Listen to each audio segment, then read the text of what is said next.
Olá, tudo bem com vocês? Espero que estejam todos bem. E estamos aqui ao vivo hoje, né, para nossa primeira live com uma convidada muito especial, a Luísa. Luísa, ela mudou assim a minha perspectiva, né, de estudo e de planejamento. Quando eu comecei a veterinária, era o meu sonho, né? E quando eu terminei, eu fiquei naquela, será que eu faço zootecnia para complementar? Eu sempre gostei da parte de produção.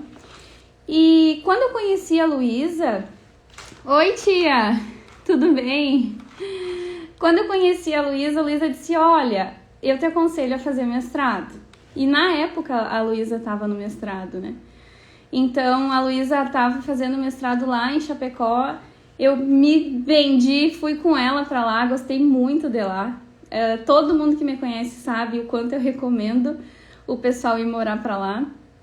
E a Luísa foi muito importante para mim nesse ponto da minha vida. Inclusive, nós moramos juntas, né, por quase 2 anos. Eu sou eternamente grata por ela. E eu tô esperando ela entrar aqui pra gente seguir a nossa conversa de hoje. Né? Nós vamos falar de resíduos agroindustriais na terminação de cordeiros. Cadê a Luísa?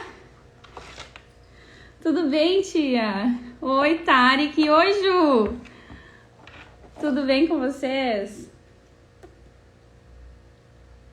A Luísa deve estar com algum problema de conexão. Oi, Mari! Ai, gente, muito obrigada por vocês estarem aqui comigo. Tô esperando a Luísa ainda pra gente começar. Eu gostaria de fazer uma série de lives agora, né, no início do perfil. Resolvi me render, né, como eu falei pra vocês, a essa era digital. E tô muito feliz, né, mostrando a cara aqui pra vocês um pouquinho. Eu acho que tem que solicitar. Deixa eu ver. Ai, querida. Vamos ver se ela vai entrar.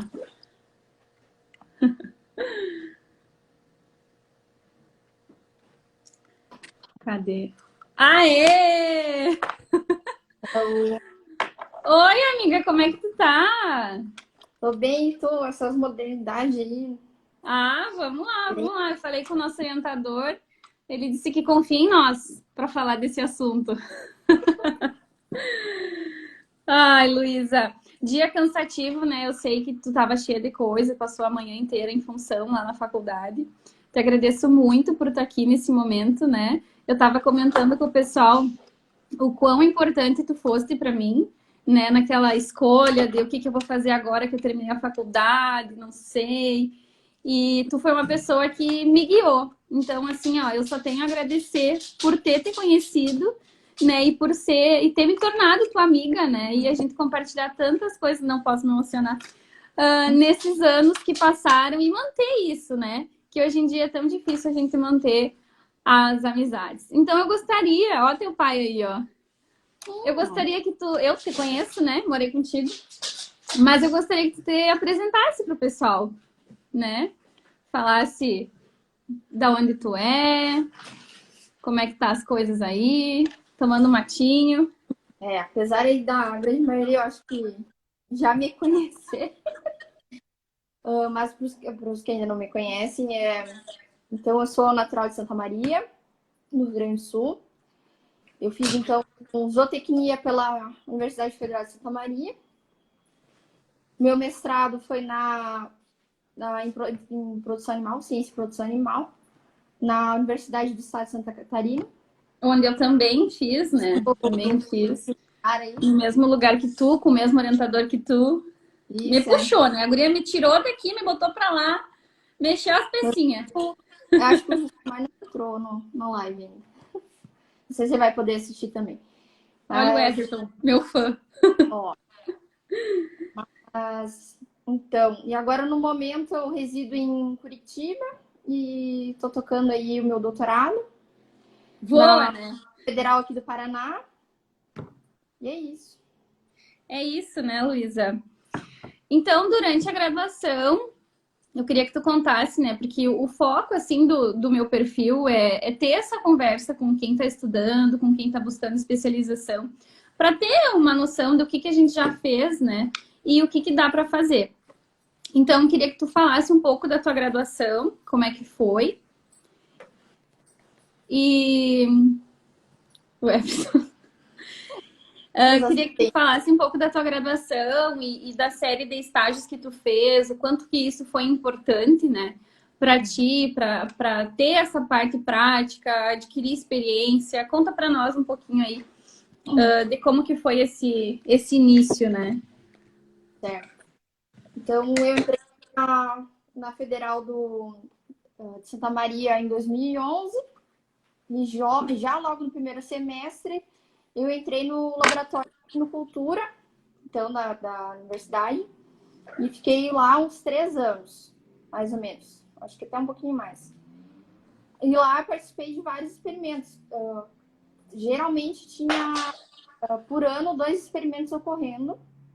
E foi através deles que eu percebi que eu gostava bastante dessa parte de pesquisa. Claro. Tu sabe que até queria ter... Desculpa te interromper, mas é que para ser uma conversa mesmo. Isso, eu me formei, né, em faculdade particular. E eu senti muita falta, depois que eu fui para o mestrado, de não ter tido esse contato logo no início, né?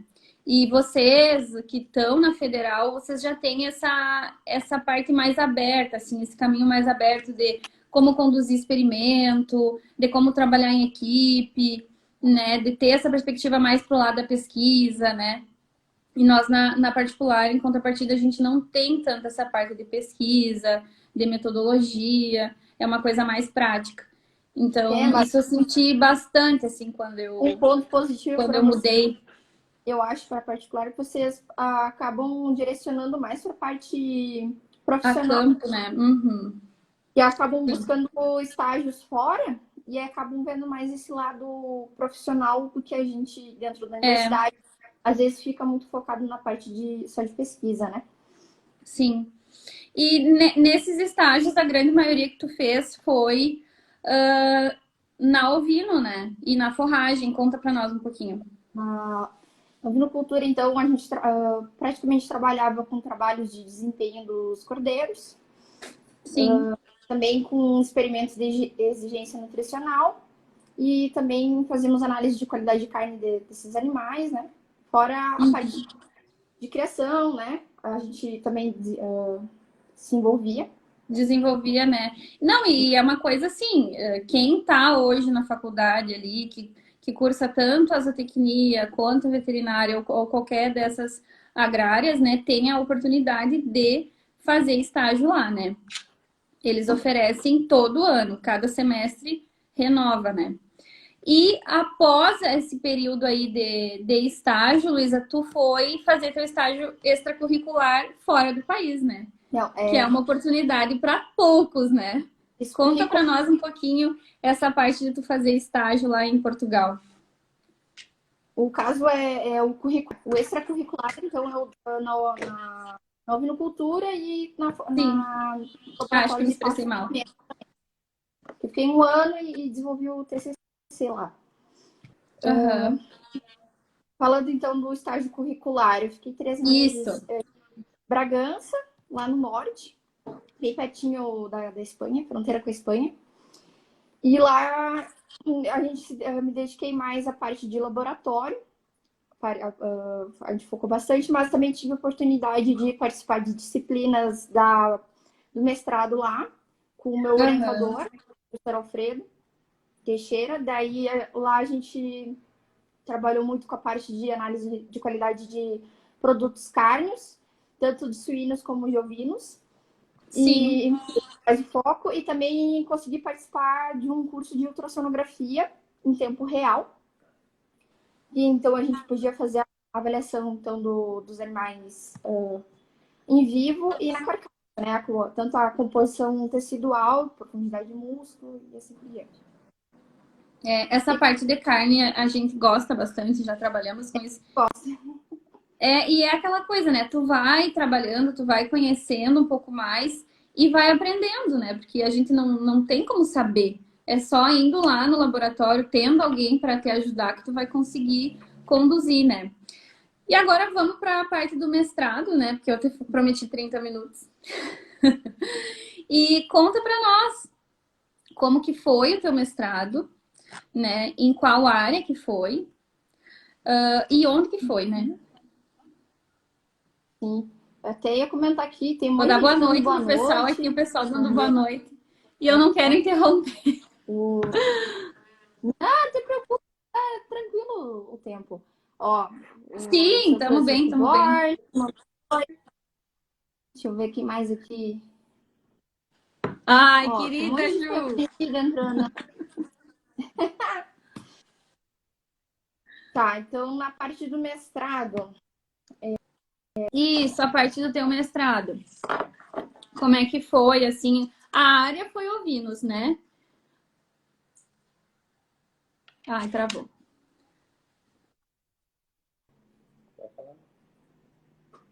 Travamos. Só um pouquinho. Alguma de nós travou, não sei quem. Carol, Volta. Oi? oi. Voltou, voltou. Tudo certo? Beleza.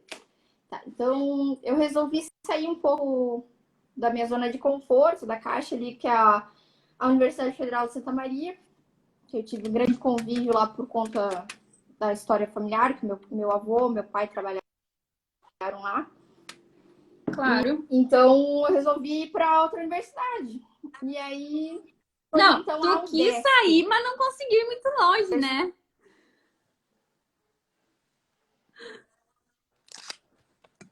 E Tá travando um pouco. incentivo para os alunos.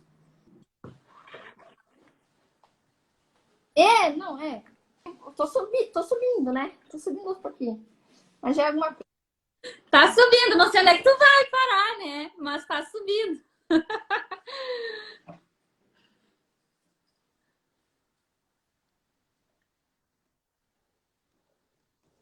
Eu não sei quem travou, se foi eu, se foi ela. Alguém me diz aí se foi eu, se foi ela.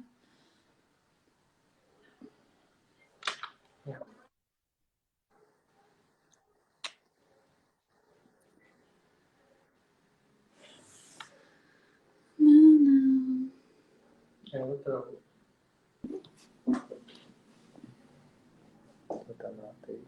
Pois é, não sei. Oi, Luísa. A internet tá um pouquinho ruim. Oi! É a minha ou é a tua?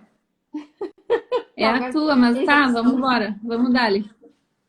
Tô dando oi aqui pro pessoal, enquanto tu volta. Certo. Tá. Aonde que eu parei? Nós tava Travou. na parte que tu tentou sair de Santa Maria, mas não sei, o tiro seu pela culatra. Saí pela culatra porque eu acabei realizando o experimento na UFSM. O único Aham, e foi aí, entrave, inclusive, que assim, nós nos conhecemos, né?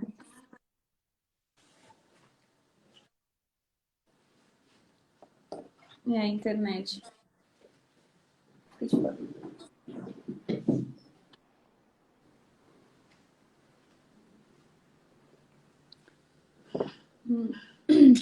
É a é a minha que internet. tá. Ah, isso é assim, né? Era digital, a gente que era digital tem que passar por todos os perrengues da era digital, né? Eu não sei se deu para entender muito o que a Luísa estava falando, mas ela fez, né, toda a graduação na UFSM e ela acabou indo para Chapecó para fazer o mestrado, onde ela fez lá na Universidade Estadual de Santa Catarina, que é uma excelente universidade. Ela estava comentando ali que é uma universidade nova, né? Ai, meu Deus, fiquei sem luz. Ó, a Luísa caiu. Que é uma universidade nova e que tem bastante tecnologia, né? Investimento, assim, que acredito que na época que nós estávamos era. Ah, ela está solicitando de novo. Fazia uns, acho que uns 5 anos, mais um pouco, que estava iniciando, então, a pós-graduação, né? E agora? Ah, olha só, obrigada. Eu tava falando, né, Luísa, já que deu uma Deu uma travada e eu comecei a contar pro pessoal que tu quis, né? Ir para Chapecó, mas aí tu acabou tendo que ir e vir várias vezes, né? Segue daí que eu dei uma adiantada só, para não ficar te esperando tanto. É isso aí, a gente fechou uma parceria, então, lá com o professor Sérgio Carvalho, para realizar, então, o experimento. A UDESC não tinha uma área experimental naquele momento, né? Sim. Uma área para ovinos, e aí teríamos que buscar algum produtor e às vezes trabalhar pesquisa com o produtor fica um pouco limitado, né? Sim. Surgiu Não, sem falar que a estrutura, né, que a UFSM tem com ovinos ali, eles têm um sistema de produção inteiro, né? Tu consegue trabalhar com todo o sistema, com cria, com parição, com terminação, com reprodução, eles têm tudo, né? Então a gente se viu, eu também, né, quando fui fazer, mais confortável de vir para cá, conheci os professores, né? O professor Sérgio, que recebeu nós de portas abertas ali, com toda a equipe à disposição para ajudar a conduzir, né? Que não é uma coisa muito fácil conduzir um experimento. E nesse período que a Luísa ia e vinha, eu me topei com ela ali na FSM, né? Já faz alguns anos. Praticamente acompanhou quase o experimento todo, né, no teu estágio. Aí eu terminei a veterinária ali e entrei no estágio curricular na Ovino. E aí a Luísa estava conduzindo experimentos. Foi bem isso aí, foi bem legal, assim. Eu ficava, o que eu faço da vida? E aí a gente conversava horrores. Tá, Luísa. E aí me fala então, agora que a gente já recuperou aqui a nossa conexão, como é que foi essa parte de conduzir o experimento e como é que foi o objetivo, né, do teu experimento, voltando mais para essa parte prática agora.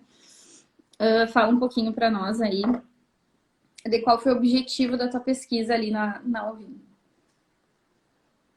Então, tecnicamente, o objetivo do trabalho foi avaliar o efeito dos resíduos agroindustriais, né, o bagaço de uva e o resíduo de cervejaria, teria algum efeito na qualidade da carne de cordeiros, então, né, terminados com esses volumosos. Uhum. Sabe que eu recebi uma pergunta de uma amiga minha. Ela disse, amiga, eu tenho que fazer pergunta pra ti, né? Eu disse, tá, pode fazer. E ela, que é isso? O que é esse resíduo aí, né?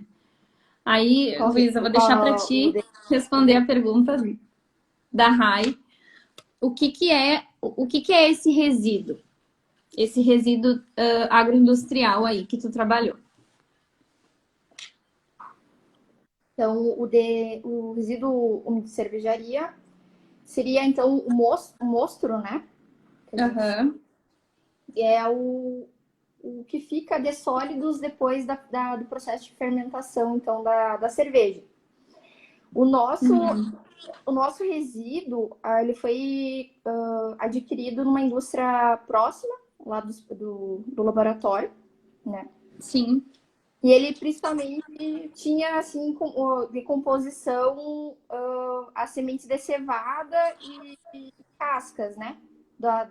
Dessa semente. Era mais ou menos a característica do nosso, mas...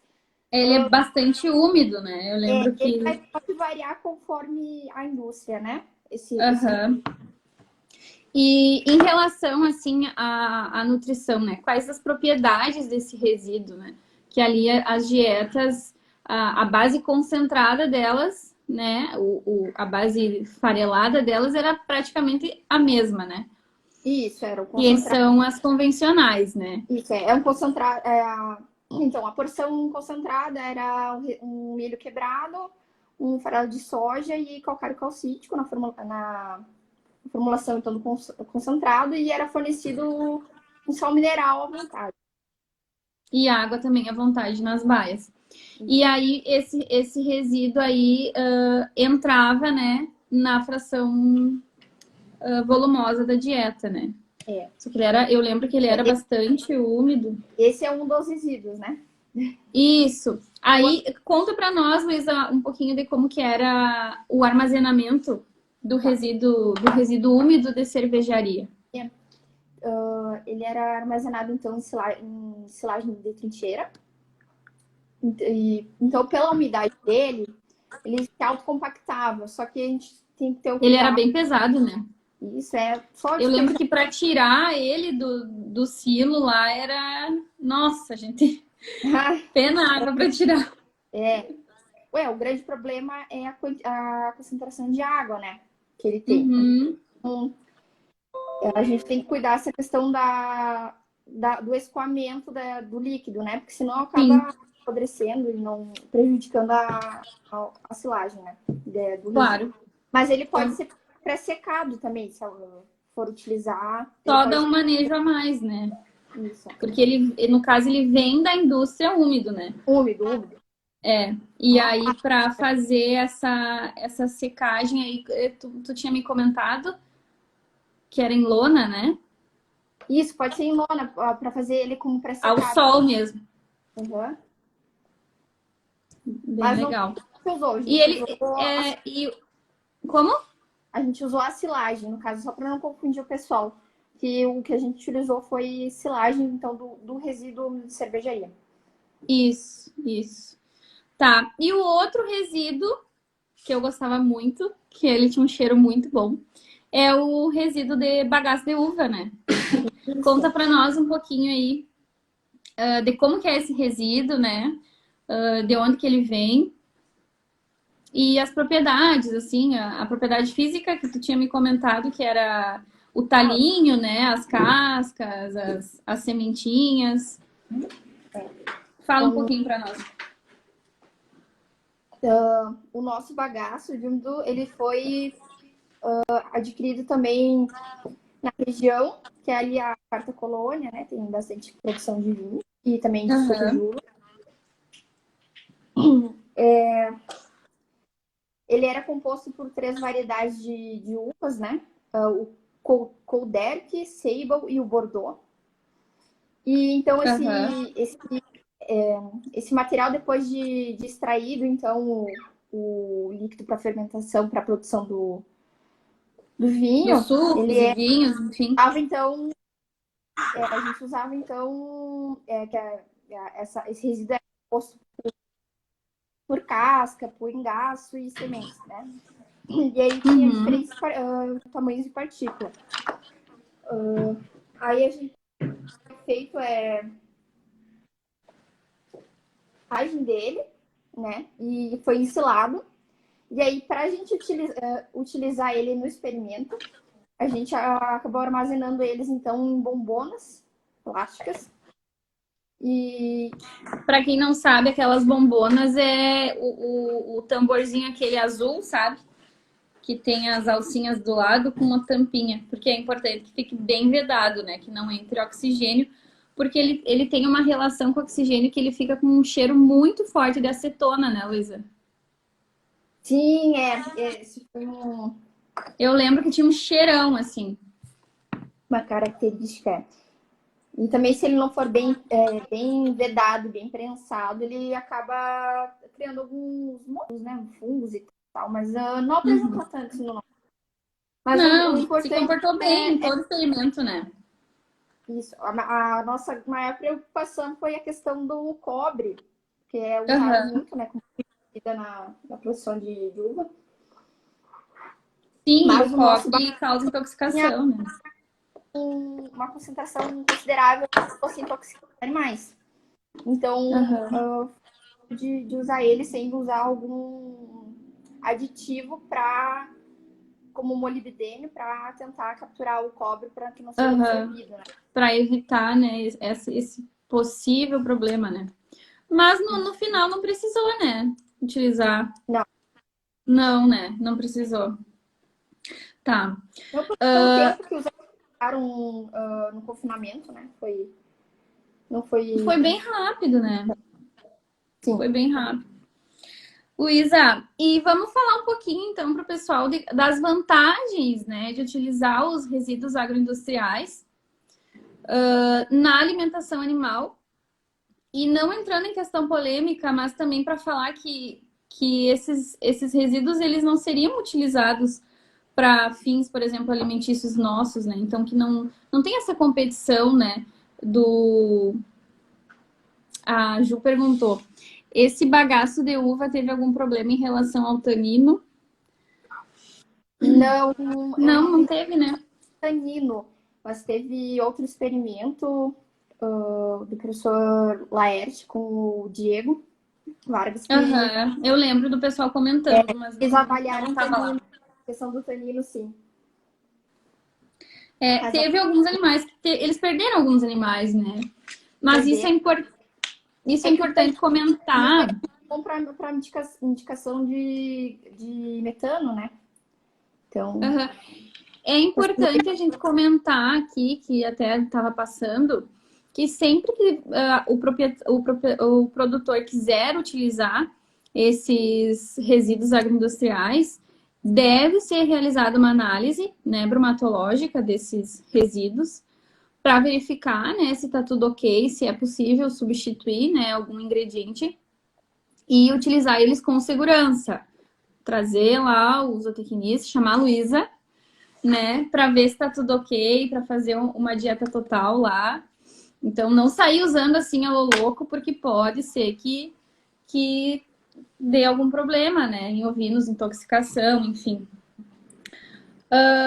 As vantagens, Luísa, vamos às vantagens, conta aí. Essa para mim é a parte que eu mais gosto, assim. é, a forma como a gente faz a ensilagem não necessita plantar, colher e moer, né? E compactar, porque ele por si só, por ser úmido, né? E já tá ali o líquido, ele se autocompacta. Então é só chegar, despejar É só ter o silo trincheira, né? Isso, Ou até E nas as lonas. lonas ok para vedar bem.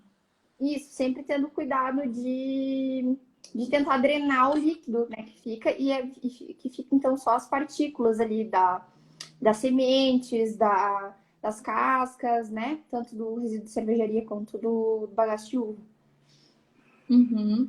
E a questão ambiental também, né? É que ele, na indústria, ele é tratado como um resíduo e não como um subproduto, né? Então, ele no uso para alimentação, na nutrição animal, ele toma uma outra forma e pode ser encarado como então um subproduto, né? Sendo utilizado na dieta. Claro, porque a indústria ia jogar fora, né? Ele se tornaria um poluente, né? Uhum. E aí a gente consegue aproveitar e o experimento mostrou, né, que é possível a utilização. Eu anotei alguns tópicos aqui, né, que a gente já foi. O local tu já comentaste, né? Agradecer o professor Sérgio, acho que eu já falei sobre isso. E fala um pouquinho agora da parte prática, né, do experimento, dos tratamentos dos animais, como é que foi assim a seleção, os critérios de seleção da raça dos animais. O laboratório utiliza as raças Texel e de France, né? Que tem características então aptidão para produção de carne. Aham. E a gente utilizou então cordeiros mamados aos 55 dias de idade, todos machos, não castrados. E eles entraram no experimento com uma média de 20 quilos. Eles já entraram pesados, né? Um pouco pesados, Bem pesados. porque o objetivo inicial da utilização dos cordeiros seria num experimento na pastagem, em pasto.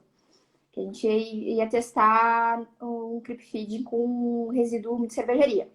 Mas aí, na época da estiagem, o estabelecimento da pastagem, né, Isso é tardou. bom, né? Agora tu falando me vem assim, Radicalmente nunca sai do jeito que a gente quer.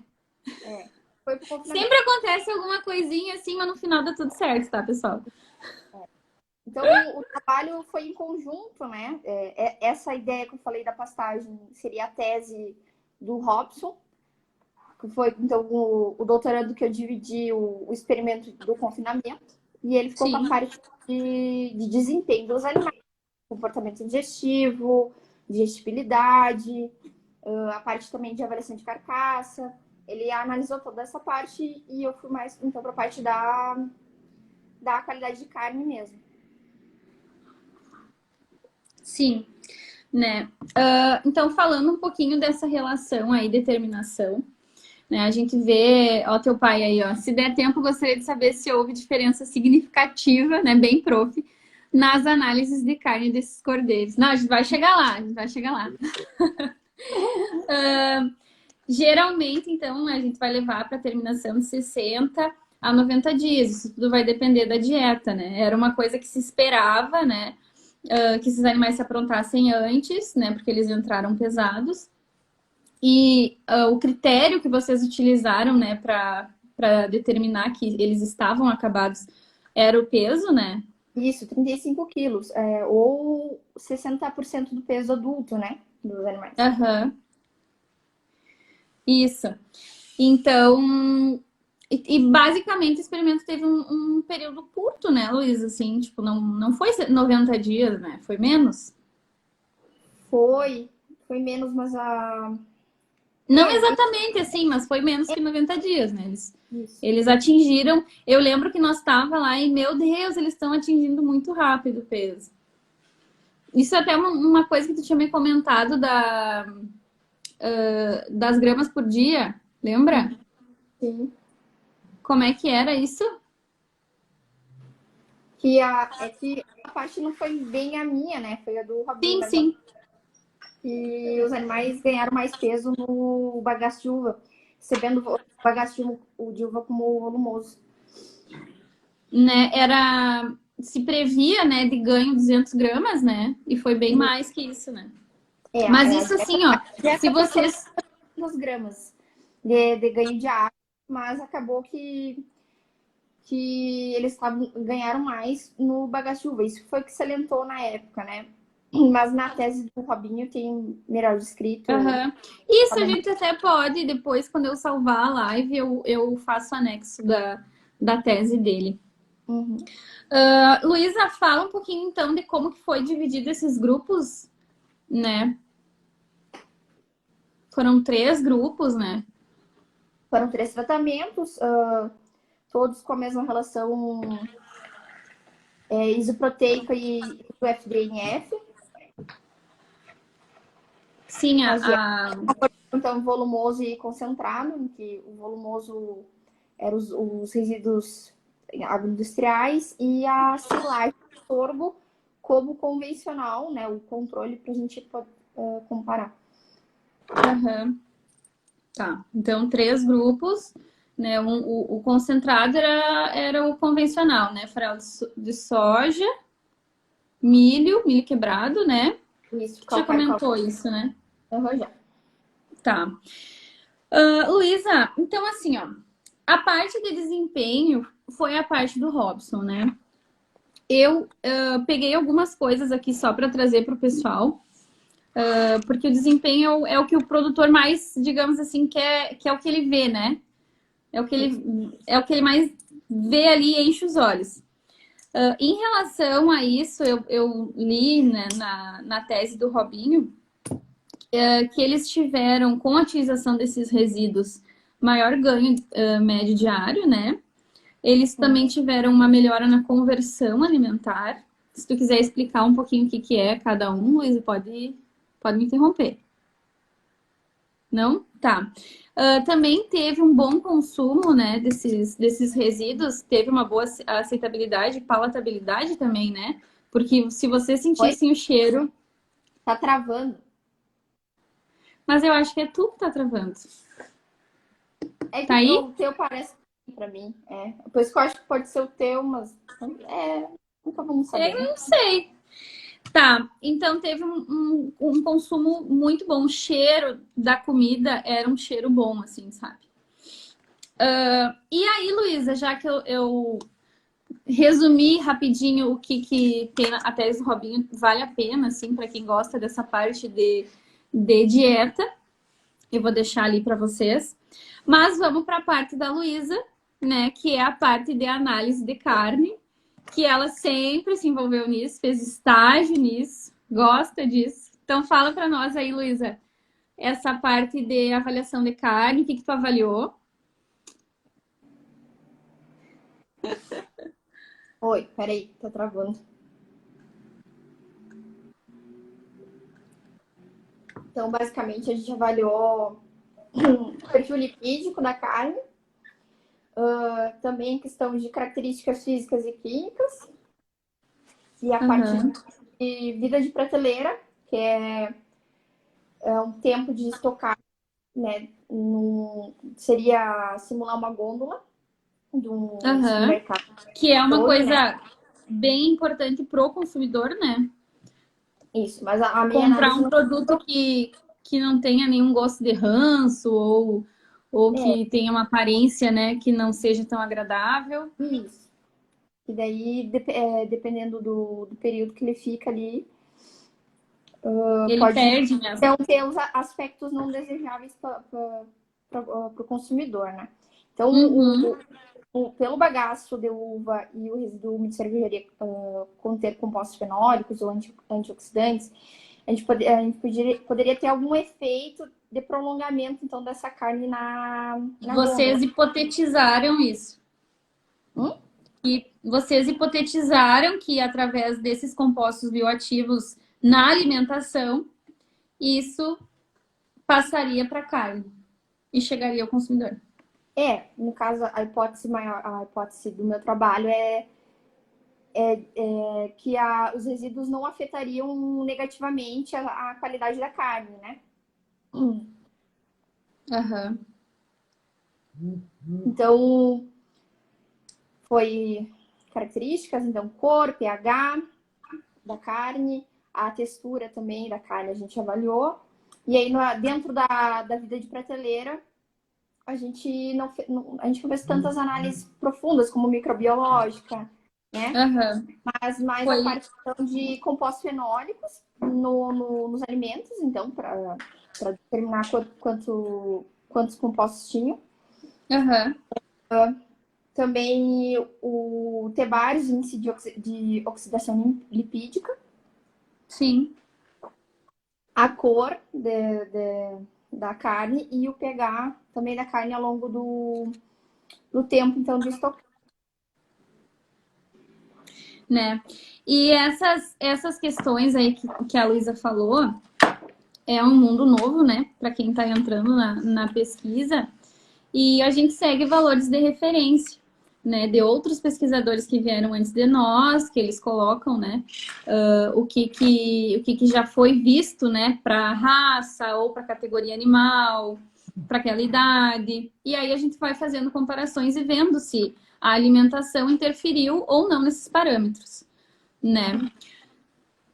Mais Uma alguma coisa? que queria muito ter feito e não deu tempo, acho que se fosse um Ah, outro talvez teria dado, a parte do painel sensorial, um painel treinado, né? Ver se haveria alguma interferência, algum efeito na palatabilidade, né? Na sensorial do consumo. sim, isso era uma coisa que eu também fiquei muito curiosa, né? Porque a carne de cordeiro, a carne de ovelha, ela é muito conhecida por ter um sabor muito característico, né?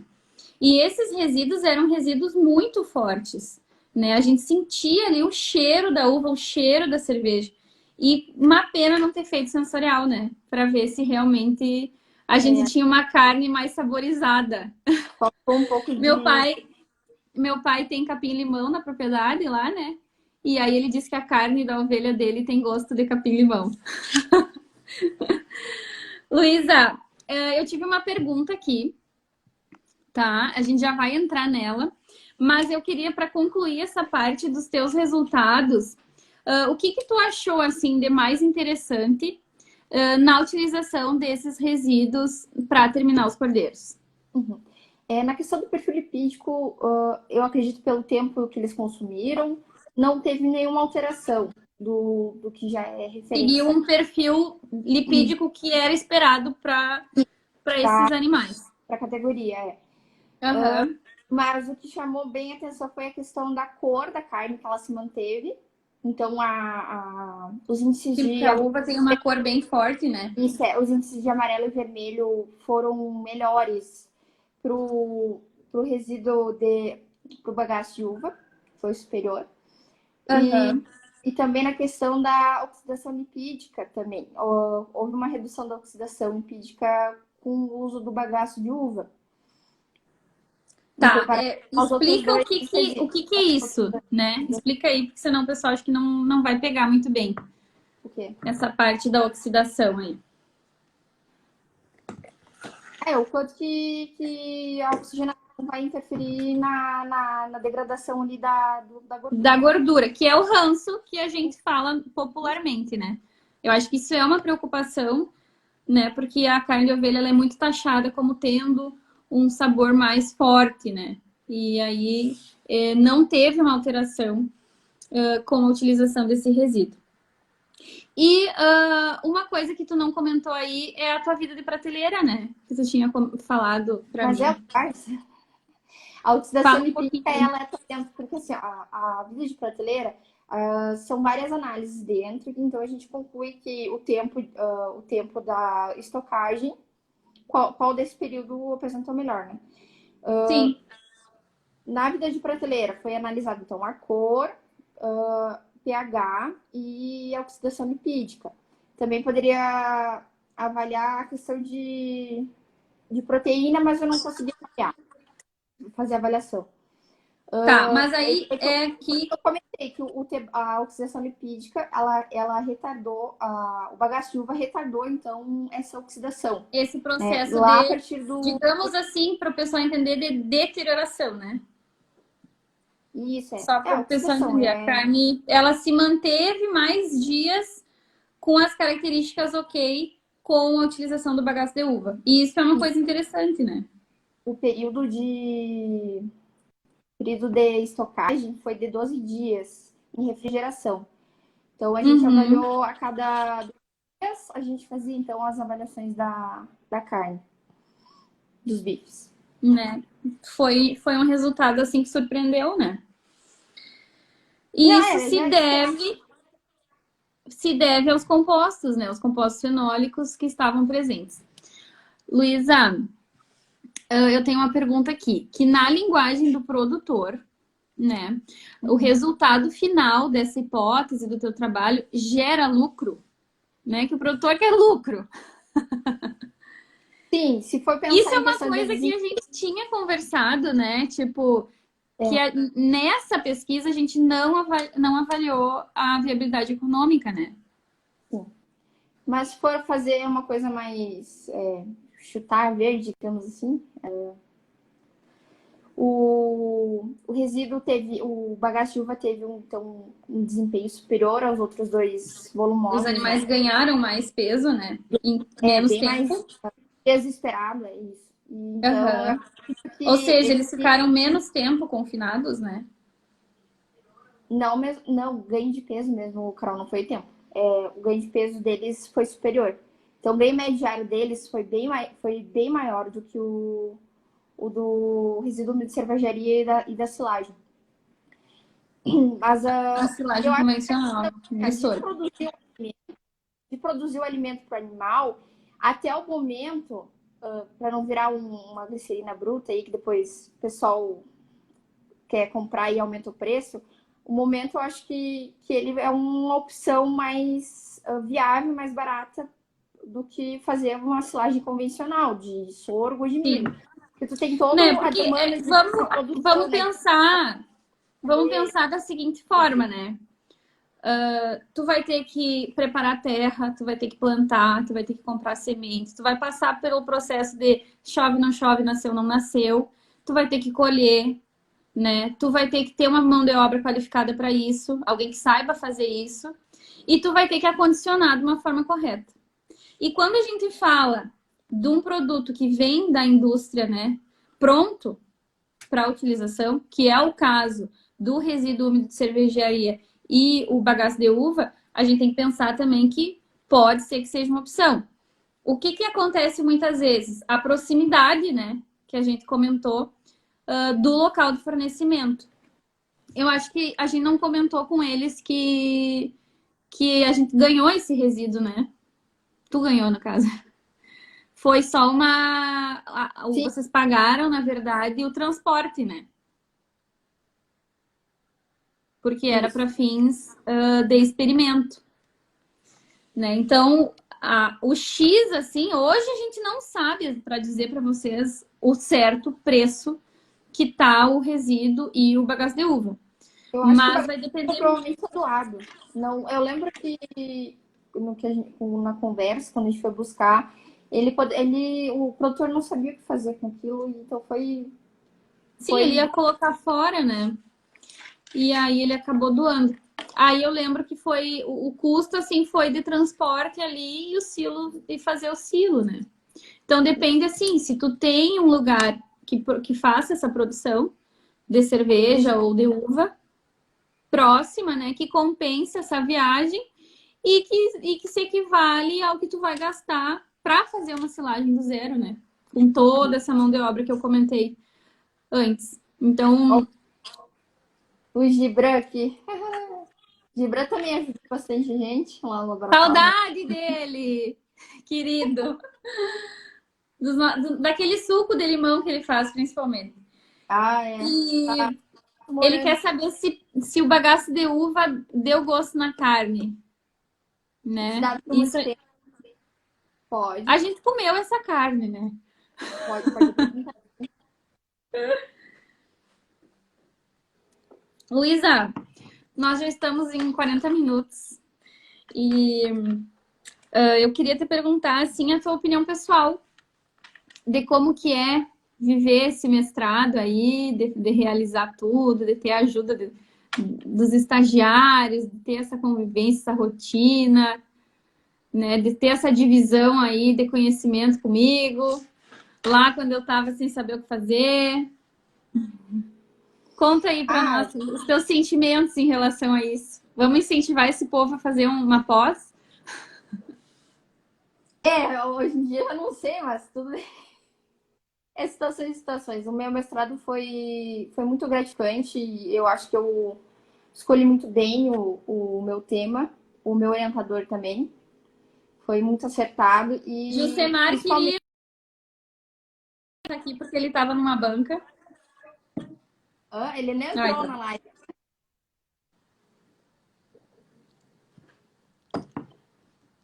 travou. E ela deve estar eu parada lá e ela achando que sou eu que travei. Oi, oi, Luísa, volta na opinião pessoal. oi. Sim, sim.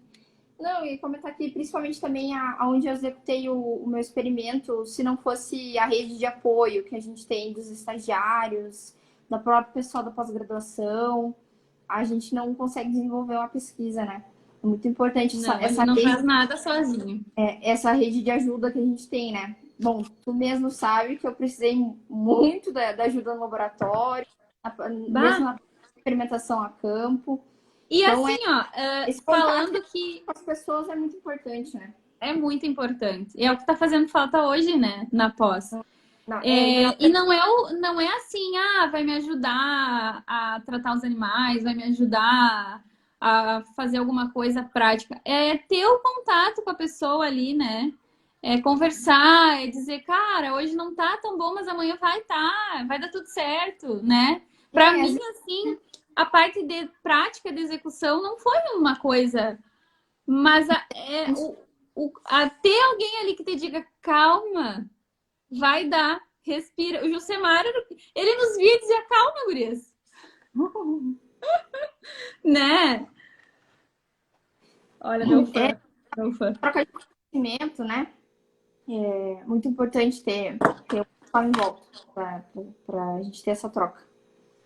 Sim, nossa, demais, demais, demais.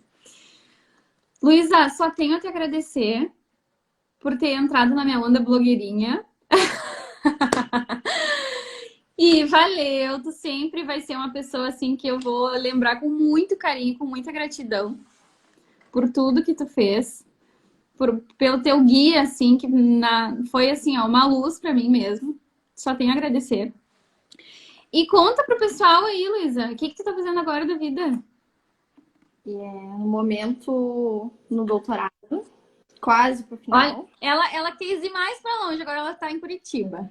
Curitiba, na capital aqui. Então, eu desfoquei um pouco do tema, por razões da pandemia e também questão financeira, né, e tal, do não ser conseguir adquirir verba para executar um experimento a campo. A gente decidiu, eu e a minha orientadora, a professora Alda Monteiro. Eu leio vários artigos Aqui dela. no LAFOC, então, no Laboratório de Produção e Pesquisa em Ovinos e Caprinos, né, da UFPR. Inclusive, ela estava lá nas ovelhas agora de tarde, que eu vi. Isso, não, de manhã, tava lá de manhã. Aí, a ideia, então, da minha tese é fazer uma avaliação do ciclo de vida da produção da ovinocultura do Paraná. O que seria essa avaliação do ciclo de vida? ovinos, né? Sempre ovinos.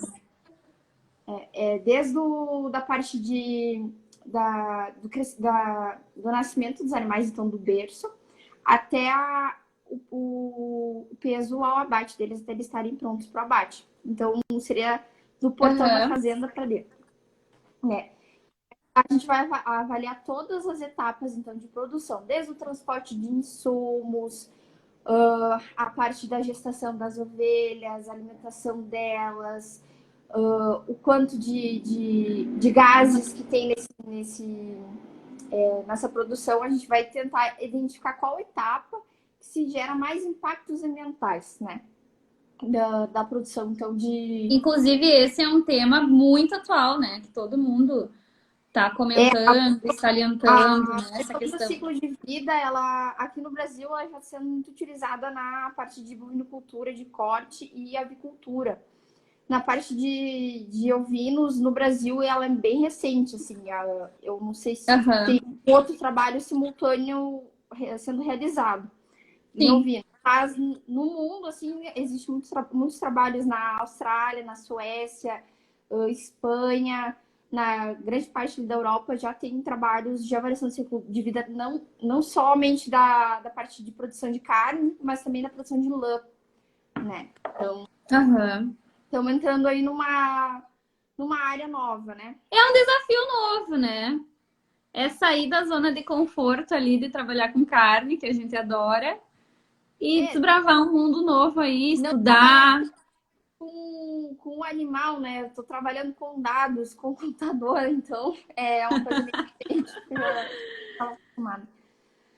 Mas tu vai, né, pra fazenda lá. Na época que nós fizemos o nosso mestrado ao UDESC não tinha ainda, né? Hoje, se tu for fazer pós-graduação, eles já têm a fazenda escola lá. Aqui no FSM também, né? Tem a universidade com todas as áreas possíveis. E na UFPR também tem fazenda, né? Tem a escola experimental também, a fazenda experimental. Que legal, Luiz. Eu adorei bater esse papo contigo. Eu espero que tu tenha gostado. Que tenha passado tenha passado um pouquinho nervoso do início, assim, né? Ai, meu Deus, primeira. De surpresa, eu tava quase me preparando para ir viajar e me pegou de surpresa. A gente se vê aqui em Santa Maria quando tu vier. Gente, obrigada. Vocês que assistiram nós do início ao fim. Né? Tamo aí. Eu vi 2 pessoas, eu tava esperando só 6. Eu disse pra Luísa assim. Eu disse pra Luísa, vai ser só minha mãe, teu pai, tua mãe, o Everton, que é meu fã. Até que a gente tem vários amigos aí, né, nos incentivando. Muito obrigada, pessoal. Tô muito feliz. E é isso. A preparação, a coisa foi meio de surpresa, assim, não deu muito tempo de... Não, mas agora a gente já tem que combinar, né? Para quando tu tiver alguma coisa aí do teu doutorado, pra gente conversar mais um pouco aí, que eu acho que rendeu. Aí vai ser um pouquinho, talvez até seja um pouquinho mais técnico. Não, mas a intenção era nós conversar mesmo. Eu acho que a informação a gente vai passando aos poucos, assim, é muita coisa, né, para assimilar. Né? Então é isso. Eu não sei como finalizo aqui. Ai. Projeto piloto. Estou no piloto, RC. Projeto. E eu também estou no meu projeto piloto. Gente, é isso. De live? É o primeiro, né? Aprender. Tudo na vida tem a primeira vez, né? Boa noite, então. Um beijo para ti, Luísa. Muito obrigada mesmo. Muito obrigada por ter aceitado esse convite. A gente se fala, tá? Um abração, um beijo aí. Obrigada a todos que assistiram. A gente se fala. Tchau, pessoal. Boa noite a todos. Boa noite.